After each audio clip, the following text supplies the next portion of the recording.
నాగర్ కర్నూలులో జరిగింది. సాకలు కుటుంబానికి చెందిన అలా కూడలు మా మాదిగ ఆడబిడ్డ, వాళ్ళ ఆడబిడ్డని ఆ 2 ఏళ్ల పాపని చంపారు. మళ్ళీ ఎడవండుకుండీడు పోవాలా కదా. ఇప్పుడు భారతీయ జనతా పార్టీ రాష్ట్ర అధ్యక్షుడు నేతృత్వంలో అనేకమైన ఎస్సీలకు దాడులు జరిగితే వారి పక్షాన నిలబడి పోరాడిన వ్యక్తులం మేము. మా అమ్మ లా అంటారు ఈ వ్యక్తులు.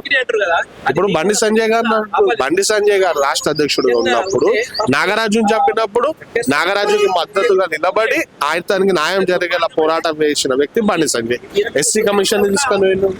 అదే విధంగా లక్ష్మి, టేకు లక్ష్మి మరియు రాధిక, ఇలా అనేక మంది ఆడబిడ్డలపై, ఎస్సీ ఆడబిడ్డలపై తుర్కో కొడుకులు అత్యాచారం చేసి చంపితే వారి పక్షాన, బాధితుల పక్షాన నిలబడి వారికి న్యాయం జరిగేలా పోరాడిన వ్యక్తి బండి సంజయ్ గారు.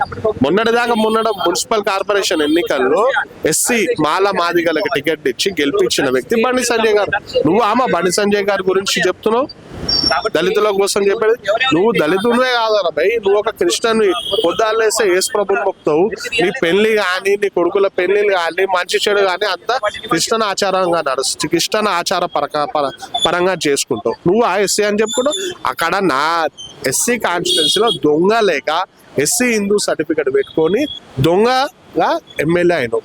నీ కాంగ్రెస్ పార్టీలో అసలైన ఎస్సీ హిందూ మాల మాదిగలకు దక్కాల్సిన సీటుని నువ్వు దొంగలగా దోపిదిలో పందినా కొడుకు.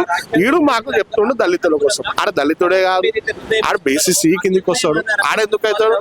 బంధువుల సామ్యులు. ఈ సామ్యులు కానీ ఒక సాంసంగ్ గాడు, పంకగాడు ఆడతోడై ఆడిష్టం ఉన్నట్టు మాట్లాడుతాడు. వీళ్ళు మొన్న ఢిల్లీలో అదే మాదిగా సామాజిక వర్గానికి చెందిన తరుణ్ కటెక్కి చంపదే వాళ్ళు ఎందుకు మాట్లాడాలి కదా, బయటికి ఎందుకు రాలే?